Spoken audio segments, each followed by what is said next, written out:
Merhaba arkadaşlar, sevgili ve değerli seyirciler, kanalımıza hoş geldiniz. Bugün sizlere güzeller güzeli Salatalık yoldan muhteşem görüntülerle karşınızdayız.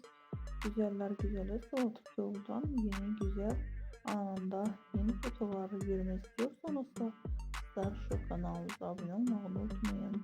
Bugünün videolarımızı izlemeye kalın.